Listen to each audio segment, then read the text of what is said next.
Good morning, everybody. Jim Feisen and Hank Goldberg in Las Vegas. Hank, how are you doing today? Good. Had another good football or basketball day yesterday.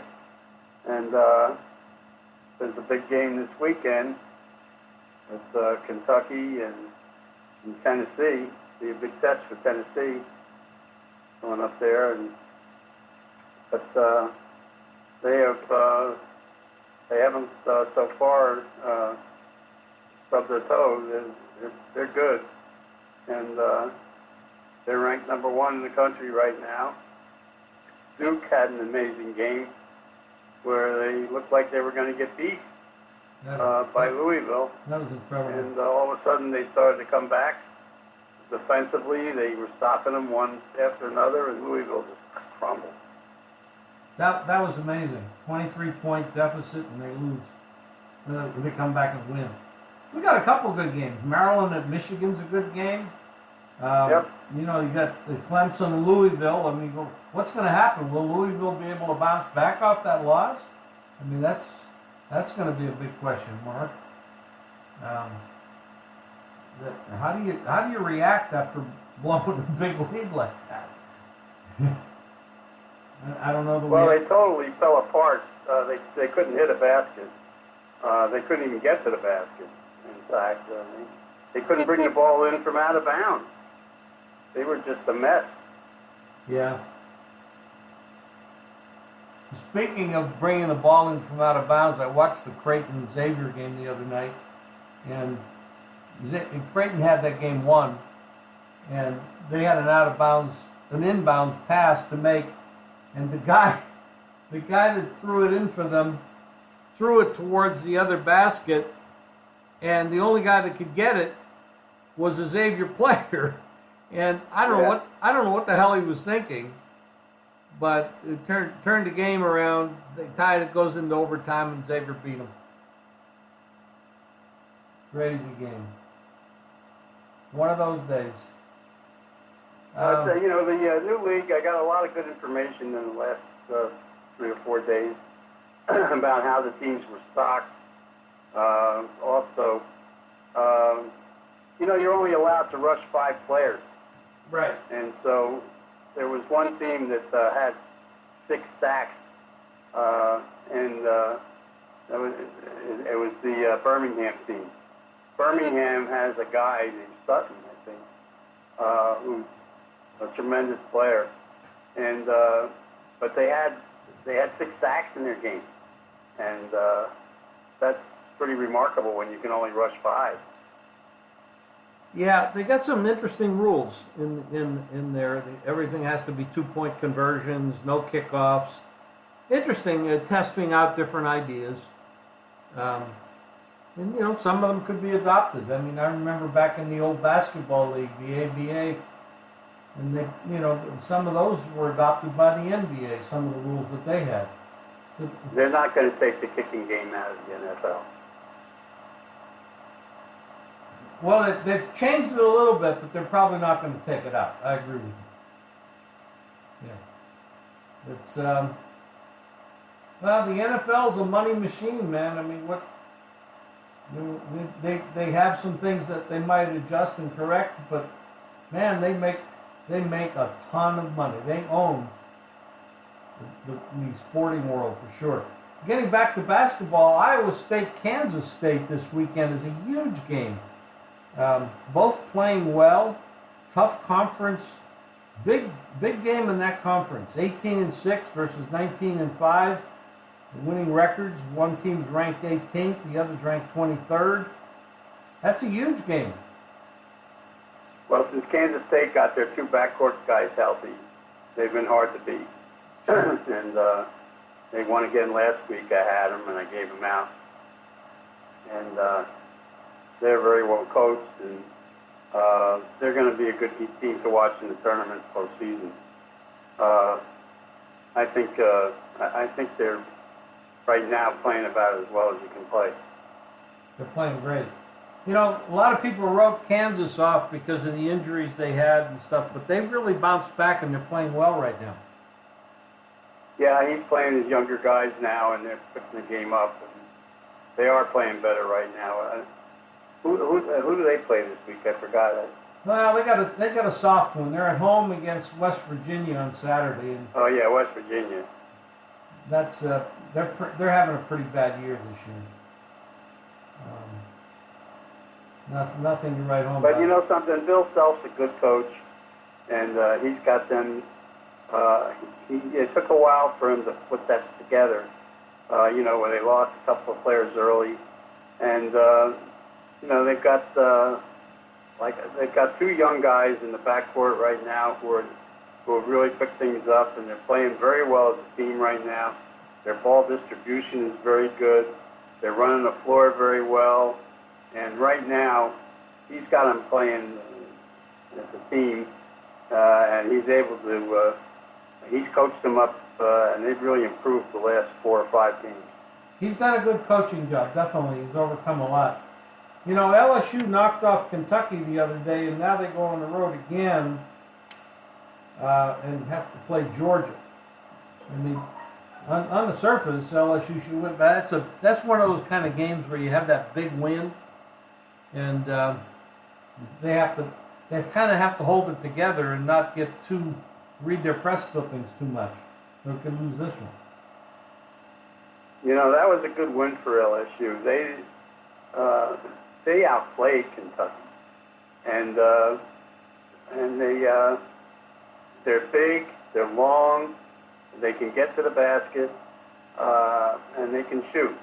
They're a good all-around team, and I think they're on a roll right now.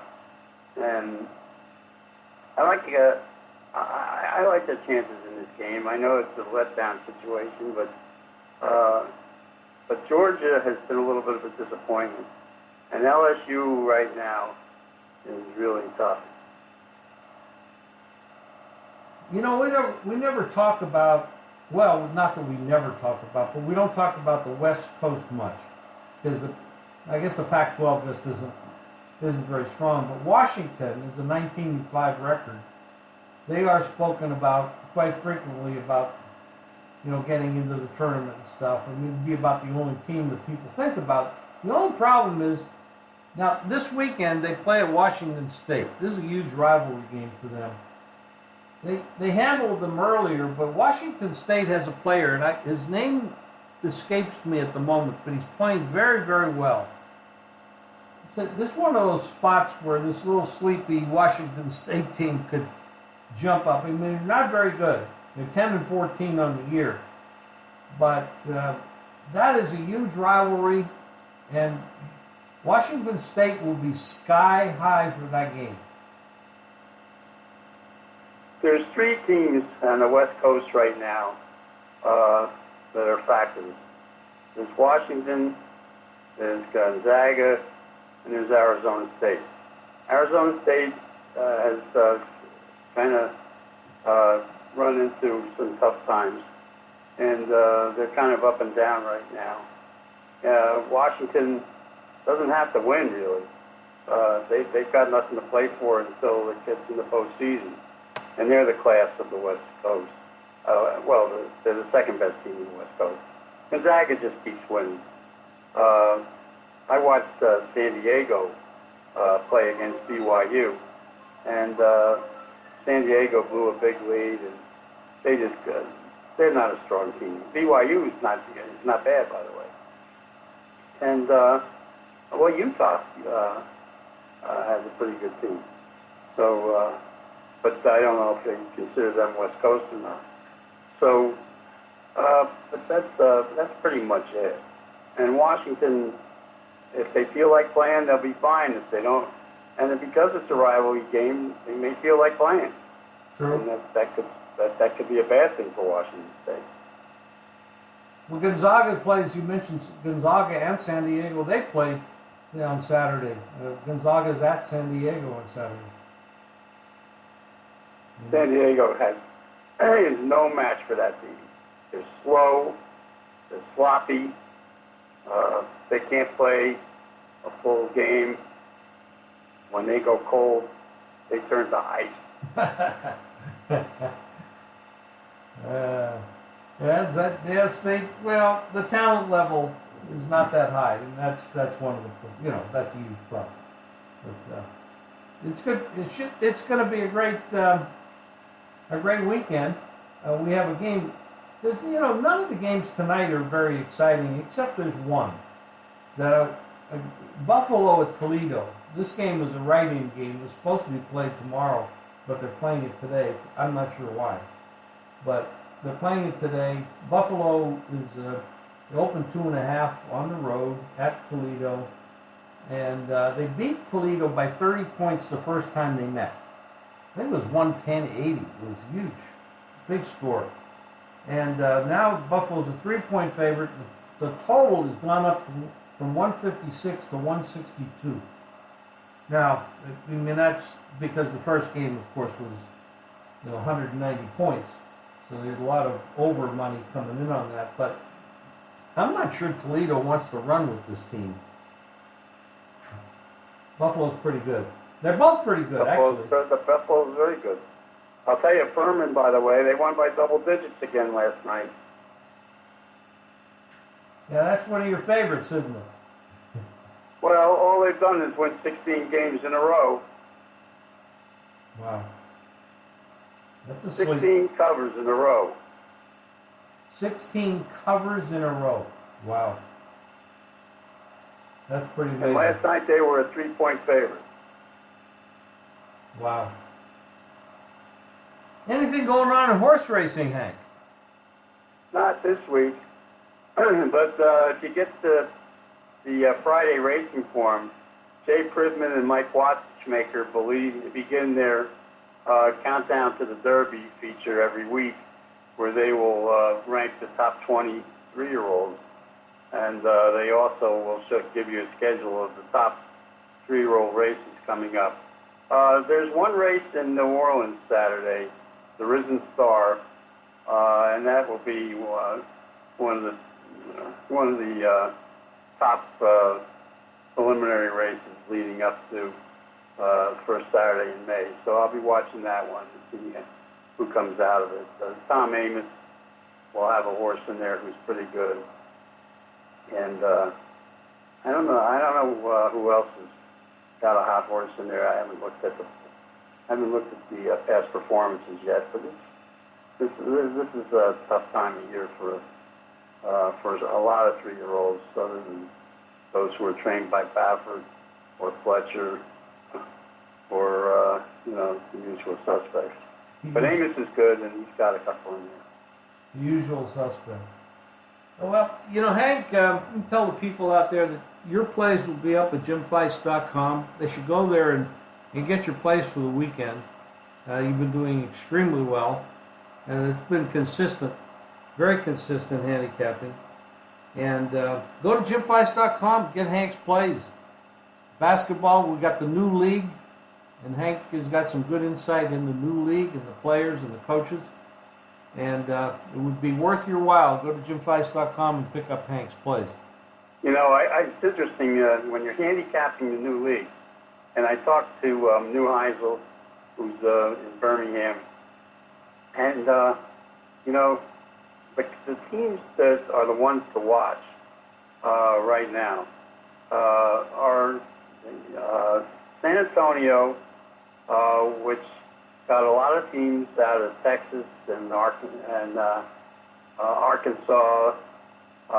So they've got some real good players. As I told you, the Birmingham team, they got a defensive player named Sutton. They got all their players out of the Alabama area, which will include Alabama, Auburn, and those teams. So they're loaded. And like I said, all but 3 players have NFL experience. And they all played big-time college ball, these guys. And they're very fast on defense. They've got 2 great... I'll tell you something. Birmingham has a good quarterback. He's got like half a dozen top receivers, including a good tight end. And he's got depth at the running back position. They're loaded, and they've got probably the most talent of any team in the league right now. And And then you've got, of course, Spurrier and his team. And Spurrier will have decent defense, and I think he's got an easy game this week. I'll tell you something. The team out in San Diego was supposed to have Josh Johnson for a quarterback.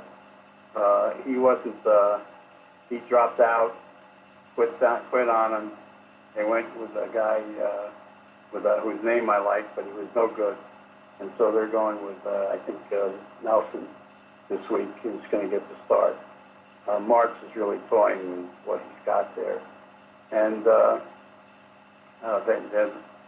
not in the best shape. So,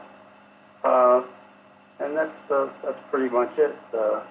I talked to, I think I said the other day that I talked to the coach in Utah, who's an old friend, and he's got a good running game. He's got a good front four on defense. He's got a good offensive line, but he got one thing about Arizona. They got some offensive linemen hurt. They had to go out and sign 3 guys this week. Really? But they're not concerned. Oh, really? Yeah. They're a 13-point favorite on the road at Memphis. Yeah, but they're playing a horrible team. Yeah, Memphis is bad. Yeah, the money. I mean, they're playing a team that's badly coached, that has Hackenberg, or whatever his name is, the Jets quarterback, who can't play. And, he gets to start again this week.